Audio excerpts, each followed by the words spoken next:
Bonjour, bienvenue sur ma visioconférence. Je suis Marie Duval, membre du pôle sophrologie acouphène et sophrologue sur Nantes et La Chapelle-sur-Erdre. Je vous invite aujourd'hui dans le cadre de la Journée nationale de l'audition 2021 à une conférence sur le thème Avoir des acouphènes et rebondir en partenariat avec Idéal Audition Nantes. Je vais partager avec vous durant cette conférence mon PowerPoint de façon à ce que vous puissiez suivre et que ce soit plus compréhensible pour chacun d'entre vous. Alors,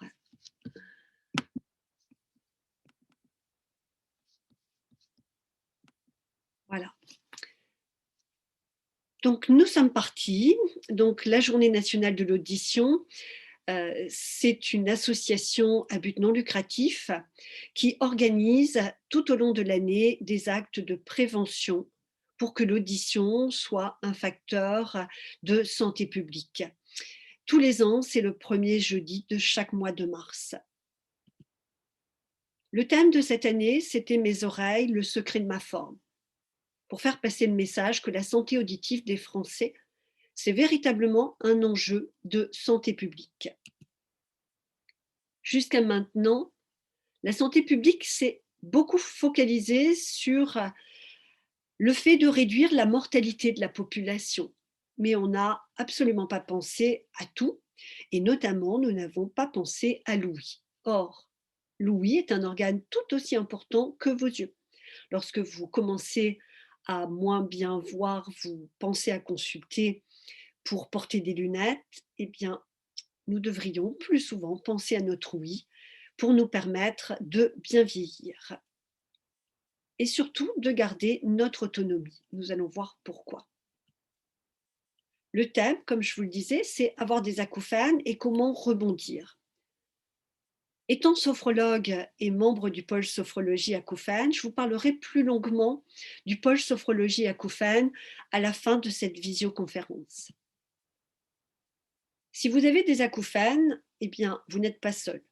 Vous faites partie des 28% de la population française et parmi eux, parmi vous, 47% indiquent que les acouphènes ont un impact négatif, voire parfois très négatif, sur leur qualité de vie. À ce jour, nous pouvons même constater que 4 jeunes sur 10 ressentent déjà des acouphènes. Les acouphènes ont des impacts sur la santé et la vie sociale. Les difficultés de compréhension parfois de la parole ou à entendre, des difficultés de concentration, de l'anxiété, des angoisses, des troubles du sommeil, que ce soit pour s'endormir ou des réveils nocturnes, où à nouveau les bruits sont là présents, mais aussi des difficultés à participer aux différentes tâches quotidiennes. Ça peut être aussi bien professionnel que d'ordre personnel. Ces enjeux de santé publique, nous allons les voir. C'est d'abord prendre en compte votre santé dans sa globalité. Prendre en compte votre vie sociale. Lorsque nous entendons des acouphènes, nous avons tendance à moins participer aux associations, aux réunions lorsque l'on est encore en activité professionnelle, mais aussi parfois même dans la vie familiale. Cela va entraîner des enjeux sur votre forme et votre vitalité, bien évidemment, et puis également sur l'aspect psychologique et émotionnel. Tous ces enjeux vont avoir cet impact sur votre façon de vieillir, quel que soit l'âge que vous avez. Imaginez un jeune déjà atteint par des acouphènes, ce qu'il va effectivement malheureusement devoir endurer une bonne partie de sa vie, s'il ne fait rien. Alors, pour comprendre ce qu'est un acouphène, il est d'abord important de comprendre ce qu'est le rôle de l'audition. Le rôle de l'audition, eh bien, il y en a trois. Trois fonctions principales, dont la première est l'alerte. Il est important de percevoir le son, sa provenance, mais aussi la dangerosité de ce son. Imaginez que vous êtes dans une pièce, vous ne connaissez pas l'endroit et d'un seul coup, vous entendez une alarme. Eh bien, immédiatement, l'objectif de ce son, de cette alarme, est de vous alerter pour vous demander de quoi s'agit-il, est-ce que votre vie est en danger et agir. Donc en fait, cette alerte s'assure votre survie. Le rôle de l'émotion, eh bien, notre voix, la musique, transmettent les émotions, qu'elles soient reçues ou transmises. La musique est source de plaisir et de bien-être.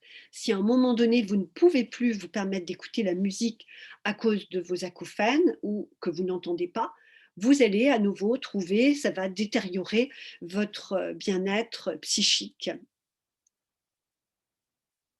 Et puis, bien évidemment, le point principal, c'est la compréhension à travers la communication. Là, en ce moment, vous êtes en train de m'écouter, vous comprenez. Je vous mets en plus à, à l'écran ce que je dis de façon à ce que vous puissiez encore mieux comprendre et interpréter si vous entendez moins bien. Eh bien, on parle de discrimination de la parole. Cette bonne compréhension qui vous permet d'interagir dans votre vie sociale. Et à tout âge, toute défaillance auditive qui n'est pas détectée va déstabiliser ces fondamentaux. Votre cerveau va donc être mis en difficulté. Je vous mets là une coupe de l'oreille pour vous expliquer brièvement l'interaction dans votre oreille du son. Le son va tout d'abord parvenir dans votre pavillon, va être conduit dans ce qu'on appelle justement le conduit auditif, va résonner sur la membrane fine de votre tympan et résonner mécaniquement par ce qu'on appelle les osselets, la partie interne ou moyenne de votre oreille, puis emmener à la partie que nous voyons ici, une petite partie légèrement grisée, à l'intérieur duquel nous avons 15 000 cils. En revanche, ce qui est important d'entendre et de bien retenir, c'est que ces 15 000 cils, nous les avons dès notre naissance. Et contrairement aux autres cellules du corps humain, il s'agit de la seule cellule qui ne se régénère jamais.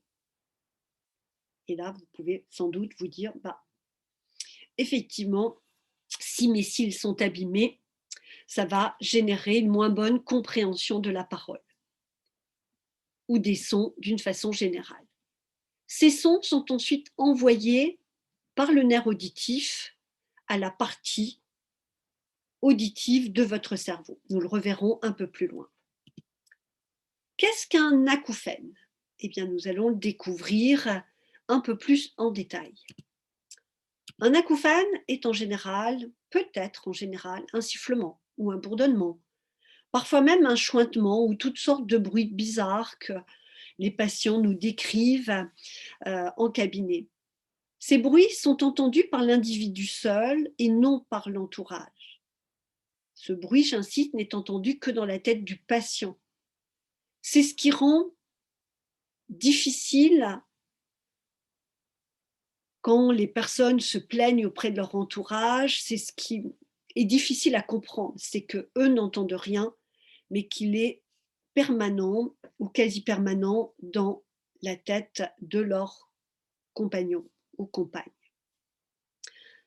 Ces sons sont désagréables, ils peuvent être permanents ou passagers, ils peuvent atteindre une ou même les deux oreilles. Ce sont des sons qui peuvent être aigus ou graves. Et les causes sont souvent plurifactionnelles.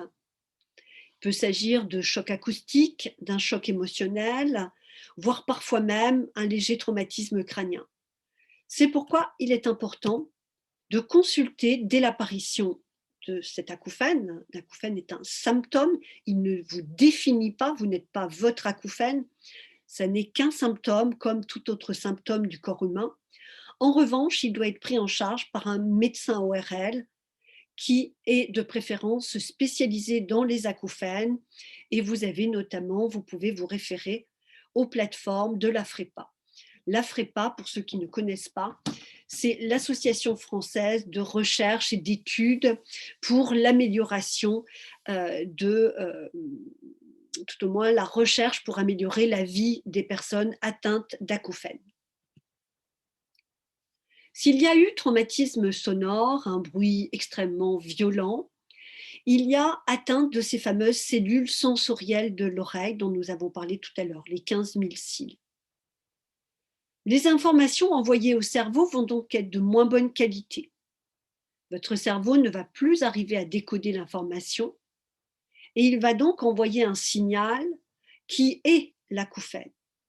Donc en fait, à partir du moment où un ORL a déterminé qu'il ne pouvait pas agir au niveau d'une pathologie bien précise, c'est-à-dire dans la partie osselée, la partie mécanique de l'oreille, eh bien, nous allons dire qu'il s'agit d'un acouphène subjectif.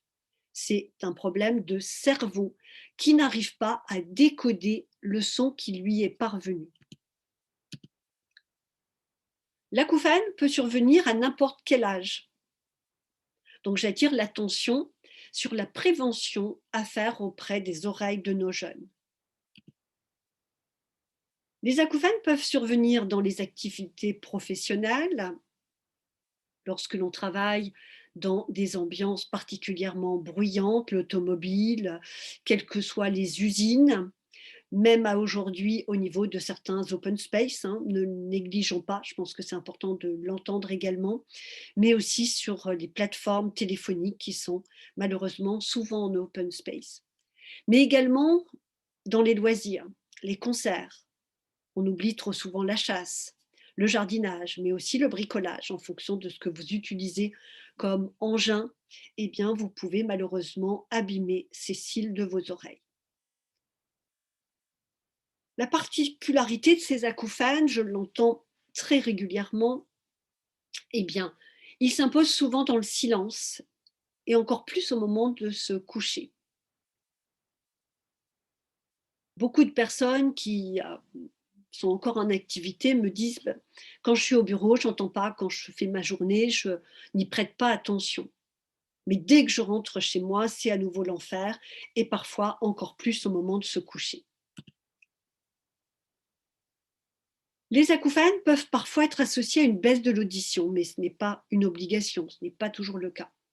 En revanche, il est important de comprendre qu'à partir de 55 ans, eh bien, l'usure de nos cellules sensorielles peut-être est liée justement à l'âge. C'est ce que l'on appelle la presbyacousie. Donc il y aura, comme toutes les autres cellules de notre corps, en vieillissant, une usure naturelle. Pour les oreilles, c'est ce que l'on appelle la presbyacousie.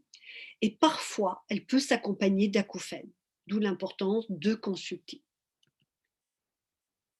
Ici, je vous remontre à nouveau la coupe de l'oreille et du cerveau pour comprendre justement cet impact, cette captation du son par les conduits externes, transmise de façon mécanique ici à l'intérieur de la partie moyenne du cerveau, et puis ici par les organes sensoriels, la cochlée dont je parlais tout à l'heure, et ici nous voyons le nerf auditif qui emmène le son de chaque côté à l'aire auditive de notre cerveau. Pour bien comprendre qu'à partir du moment où ça n'est pas un acouphène, où il peut y avoir une intervention, on va dire, chirurgicale de la part d'un ORL, eh bien, c'est ce que l'on appelle l'acouphène maintenant subjectif, qui est lié à l'usure des cellules sensorielles de l'oreille et qui est en fait une réponse du cerveau à une information qu'il n'arrive pas à décoder. Un médecin, Jastroboff, a mis au point, dans les années 90, en 93 plus précisément, ce schéma pour commencer à expliquer aux patients ce qui se passait dans leur tête. Alors, je vais vous l'expliquer brièvement.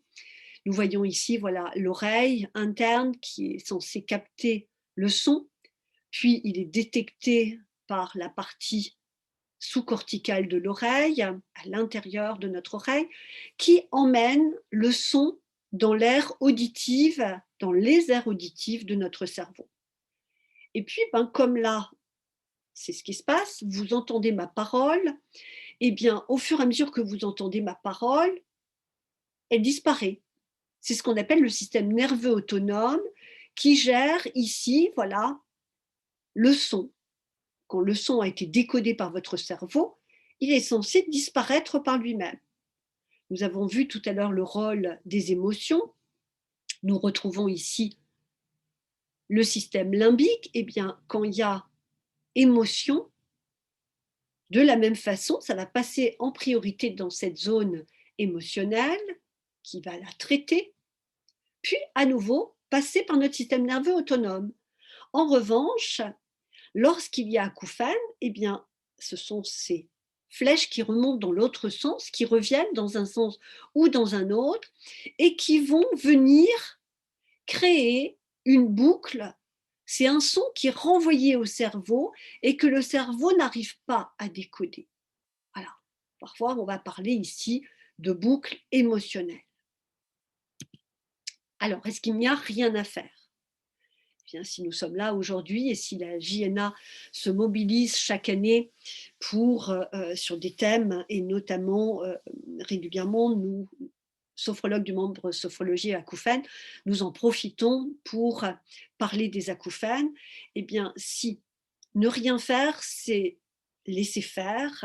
Et laisser faire, malheureusement, c'est prendre le risque de déséquilibrer votre état de santé et de vie sociale. C'est comme si, de la même façon, j'ai envie de dire, vous ne voyez pas, vous ne voulez pas porter de lunettes. Eh bien, malheureusement, vous allez détériorer effectivement votre vie sociale, puisque vous allez moins bien pouvoir conduire, vous allez moins bien distinguer les choses. Eh bien, il en est de même avec vos oreilles. Alors, je ne vais pas vous cacher, les solutions de guérison n'ont absolument pas été découvertes. Néanmoins, des solutions existent pour maintenir justement votre bon état général de santé et de vie sociale. Je parlais tout à l'heure en introduction que prendre soin de ses oreilles, c'était un enjeu fondamental pour la santé. Eh bien oui, agir représente cet enjeu fondamental pour ne pas vous laisser entraîner dans une spirale négative, qu'est l'isolement social, la perte de dynamisme, la dégradation de votre état de santé, la perte de vos amis qui en ont marre de vous entendre répéter toujours la même chose, ou même vous vous éloignez d'eux puisque vous avez l'impression de ne plus être toujours sur la même longueur d'onde en termes de compréhension par votre audition. Et diminuer la qualité de la relation à votre conjoint ou malheureusement également à votre famille. Alors, nous allons voir maintenant les bonnes pratiques en cas d'acouphène. Les bonnes pratiques, eh bien, la première des choses, c'est oser d'abord en parler à son médecin généraliste. C'est oser lui demander une prise en charge pour aller voir un médecin spécialiste, l'ORL, et j'ai envie d'insister, spécialiste voilà, de la prise en charge des acouphènes. Donc, vous pouvez les retrouver sur toutes les plateformes pluridisciplinaires. N'hésitez pas à vous renseigner sur Internet sur les différentes solutions qui existent. Cela va vous permettre de vous rassurer. Si le médecin ORL vous fait une prescription, eh bien rendez-vous chez un professionnel audioprothésiste et portez surtout les aides le plus possible. Apprenez à gérer votre état émotionnel et n'hésitez pas à prendre contact avec les professionnels plus spécialisés dans l'accompagnement de patients acouphéniques. Il y a les sophrologues du pôle sophrologie acouphène, mais il y a également des psychologues qui travaillent avec ce que l'on appelle les TCC, les thérapies cognito-comportementales. Alors, comment rebondir avec ces acouphènes?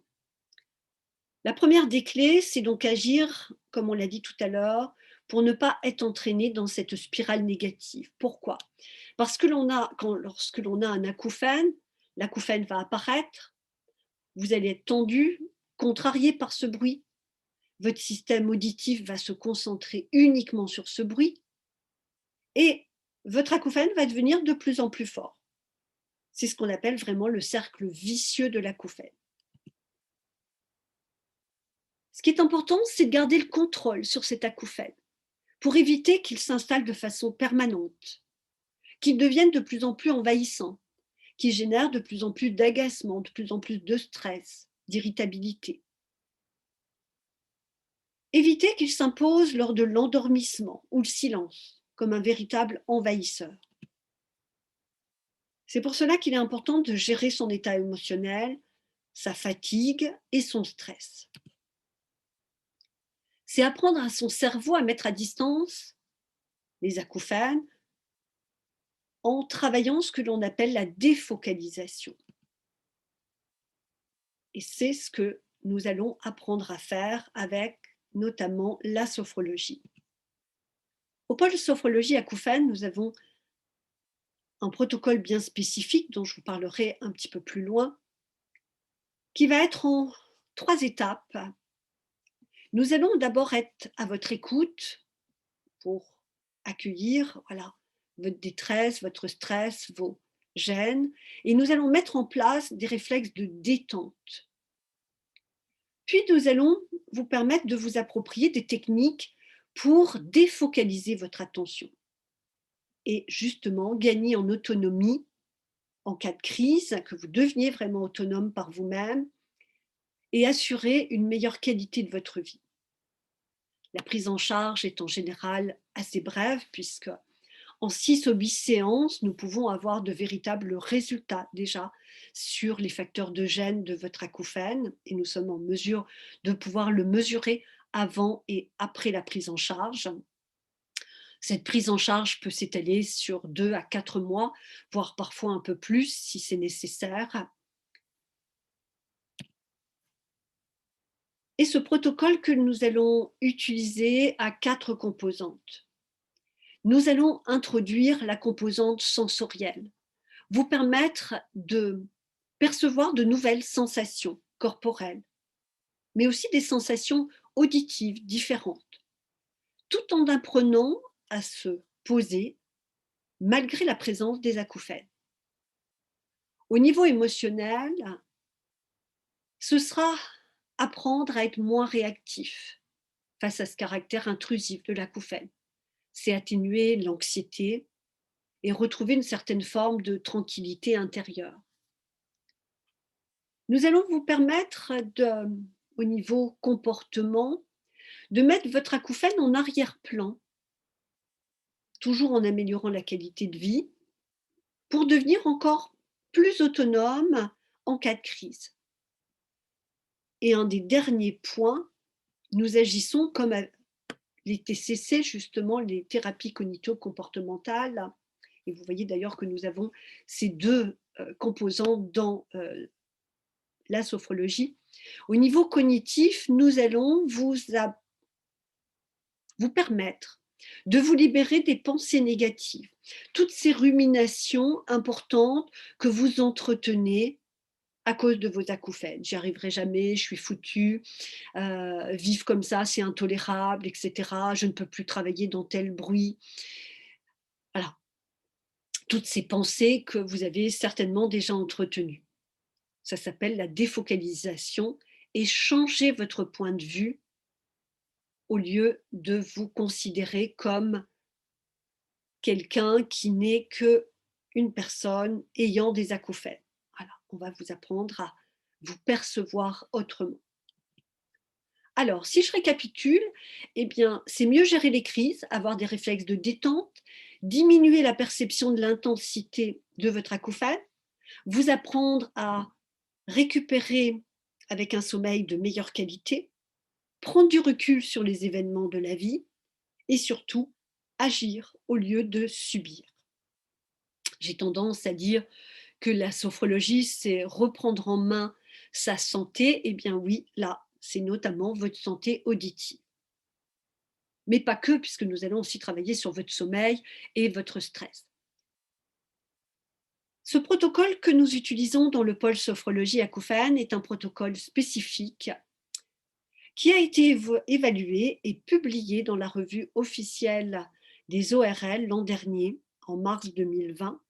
C'est une étude co-signée par 3 ORL, dont les professeurs Alain Landero, Dr Kosowski ou Madame Oresser, voilà. 3 professeurs ORL en région parisienne.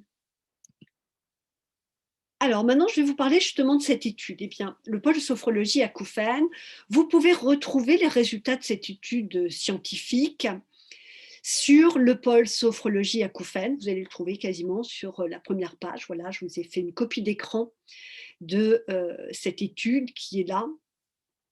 Le pôle sophrologie à Kouffen, c'est aussi des sophrologues à votre écoute. Nous avons mis en place, depuis l'apparition du Covid l'année dernière, une plateforme d'écoute de façon à être en capacité, lorsqu'il y a apparition brutale d'acouphènes, de se faire rappeler par un membre du pôle sophrologie acouphène, quel que soit l'endroit en France ou maintenant même à La Réunion ou au Canada, de se faire rappeler par un sophrologue spécialiste de la prise en charge des acouphènes. C'est trouver bien évidemment un sophrologue spécialisé qui a été formé à la prise en charge des acouphènes, mais également de l'hyperacousie et des vertiges. Voilà, mon intervention est terminée. J'espère vous avoir apporté un maximum de renseignements. Néanmoins, si vous avez encore des questions, n'hésitez pas à m'appeler donc sur ma ligne professionnelle ou sur mon site sophroimpulsion.com. Vous pouvez aller consulter également mon blog sur ce site. J'écris régulièrement des articles et notamment des articles sur les acouphènes et leur prise en charge. Voilà. Je remercie par la même occasion tous les patients donc, du pôle Idéal Audition qui a participé cette année avec moi à cette journée nationale de l'audition. À bientôt.